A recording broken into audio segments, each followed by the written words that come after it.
Okay, hi guys. I apologize in advance for the sniffles and stuff, so just try to bear with me here. So, in your 20s and in college, we don't really think about it much. We don't think about it much. In fact, the subject is pretty commonplace. But when you're 13, it's something pretty new and scary. When we learn about that three-letter word, S-E-X. That's right, people, we're talking about sex here. I know when I was 13 and I had sex education on my school schedule, I was terrified. Didn't know anything, didn't care to know anything. It wasn't until I was an adult that I realized how important it actually really was to get a good sex education program. So that's what I'm talking about. There are two sides of the sex education debate, and I'm going to go over both of those sides, which is comprehensive and abstinence only, and show you how abstinence-only education is not wholly effective on its own, and it needs a more rounded-out view of sex. So, where are we at? Let's just start off with where we're at in terms of sexual activity with teens today. Well, according to Planned Parenthood, the U.S. has the highest rate of teen pregnancy among the world's developed nations. And even though pregnancy is at an all-time low right now, it's still the highest among the world's developed nations. And an estimated 750,000 teenagers will become pregnant within a year. But pregnancy is not the only thing that comes from sex. The U.S. Centers for Disease Control and Prevention states that more than 3 million teen girls have an STI. That's at least 1 in 4. And that half of all sexually active young people in the United States will contract a sexually transmitted disease by age 25. So, how do we combat those stats? Well, we have sex education. And so I'm going to start off with talking about abstinence-only education. What it teaches, the specific curriculum that it teaches, and why it's so advocated for. The definition of abstinence-only education is it teaches abstinence as the only morally correct option of sexual expression for teenagers and the only 100% way to prevent unintended pregnancy and STDs. Abstinence-only education usually excludes any supplemental information regarding sexual health and reproduction, information, contraception, and condoms, and that's from the Advocates of Youth. But that's just a broad view. So there's 8 specific points that, in terms of curriculum, that define an abstinence-only education program. And these are from the Advocates of Youth as well. 1, it has an exclusive purpose teaching the social, psychological, and health gains to be realized by obtaining from sexual activity. Teaches abstinence from sexual activity outside of marriage is the expected standard for all school-age children. Teaches that abstinence from sexual activity is the only certain way to avoid out-of-wedlock pregnancy, sexually transmitted diseases, and other associated health problems.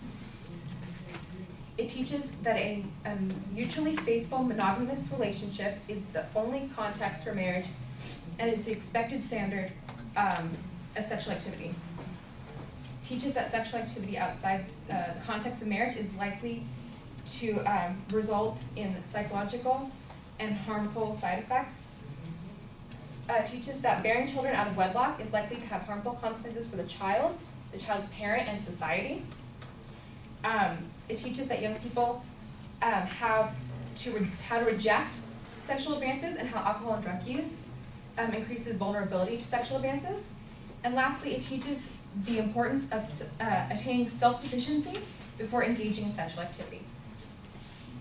So, why is it so advocated for? Well, abstinence is the only 100% proven way to avoid pregnancy and STD. There's no cost. Contraception costs money. And in theory, 2 people entering into a relationship together have this unspoken agreement that they're not in it for sex, in theory. But abstinence-only education isn't wholly effective on its own. there are some serious physical as well as emotional consequences that come from just getting abstinence-only education.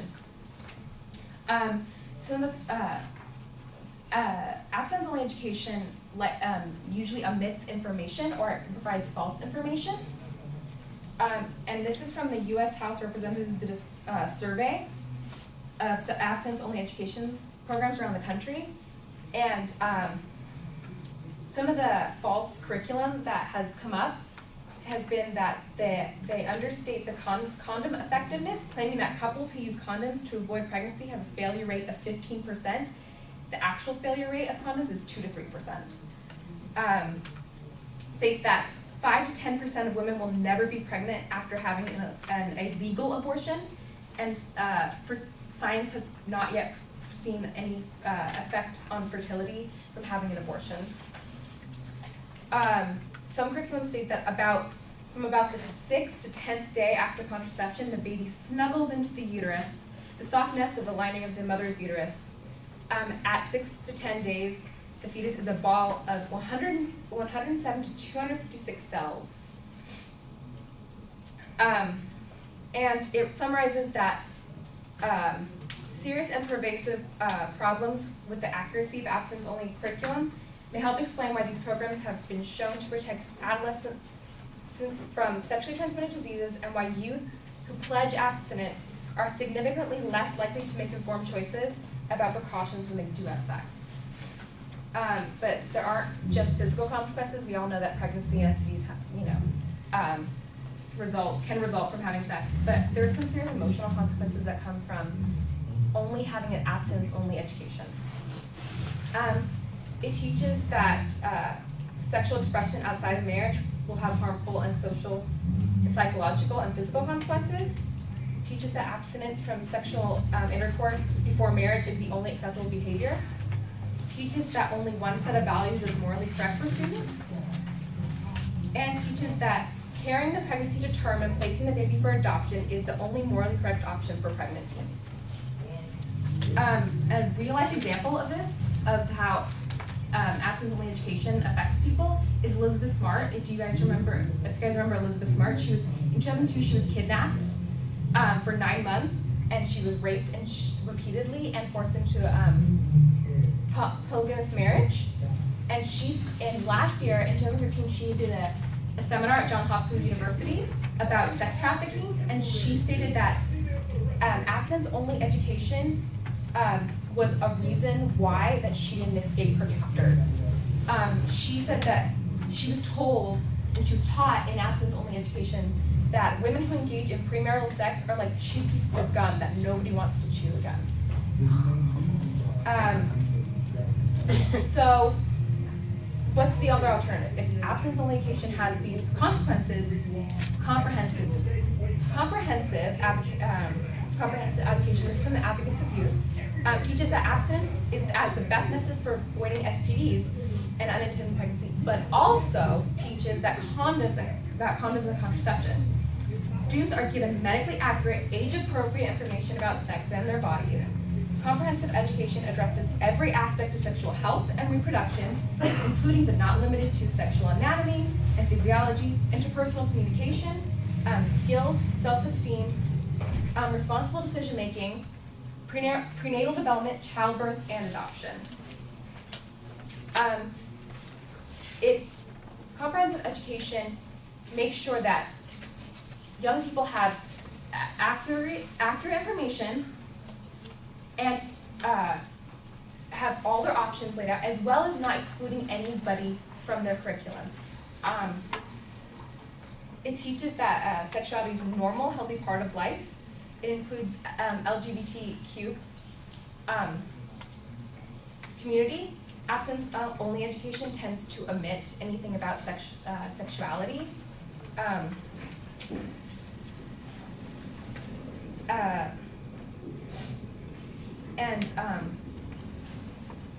According to Jessica Valente, a women's issues advocate, she argues that while boys are taught that the things that make them men, good men, are universally accepted ethical ideas, women are led to believe that our moral compass lies somewhere between our legs. So while young men are subject to overt sexual messages every day, they're simultaneously being taught by the people who are supposed to care for their personal and moral development, no less, that their only real worth is their virginity and ability to remain pure.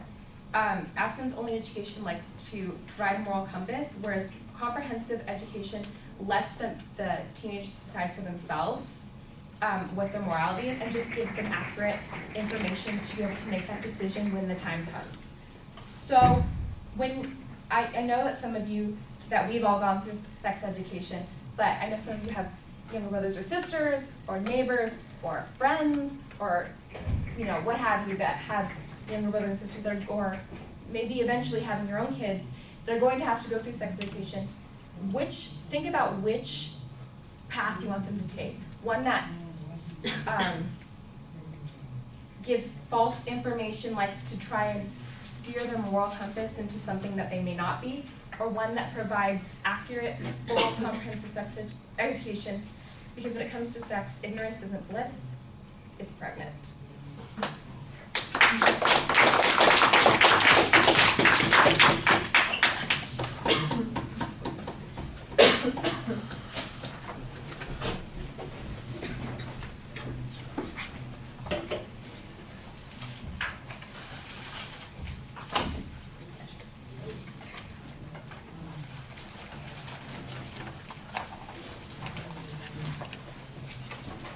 Jessica, what did you think? So I really like your topic. I like that you addressed why we should care about what path to take and whatnot. And we had a lot of research. And the only thing that I noticed, as far as presentation, we kept on crossing your legs and being one side. But overall, I really liked the topic. Okay.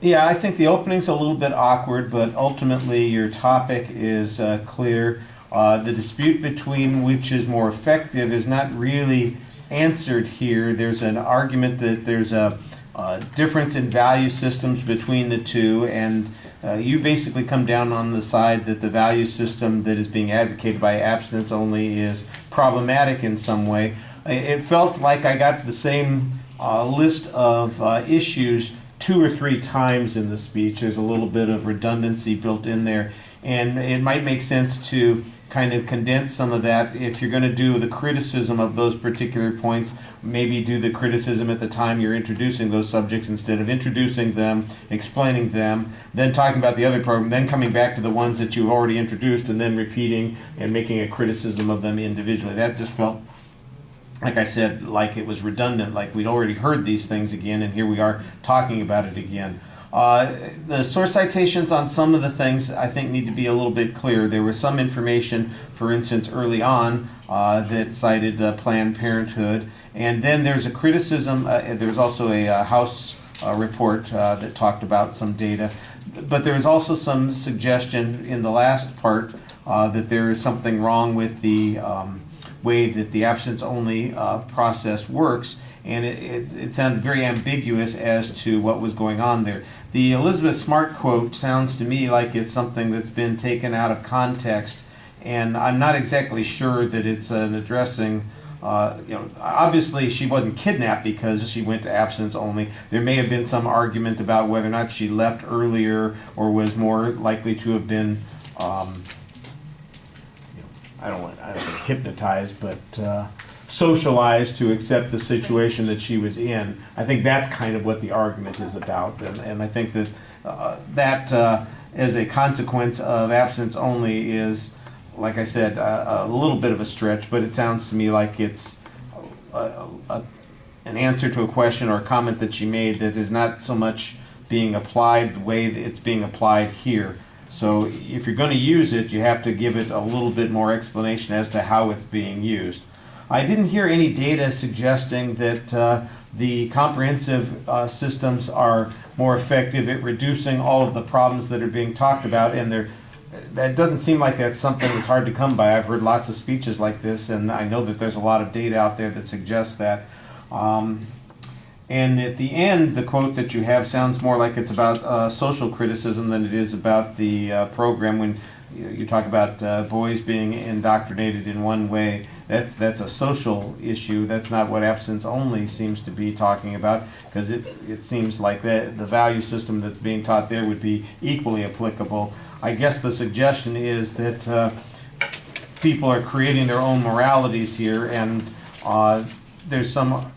that's advantageous. And I think that you need to give us a reason to believe that that is advantageous, that there is some good that comes from being able to make those decisions on your own about what's right or how you ought to act and behave.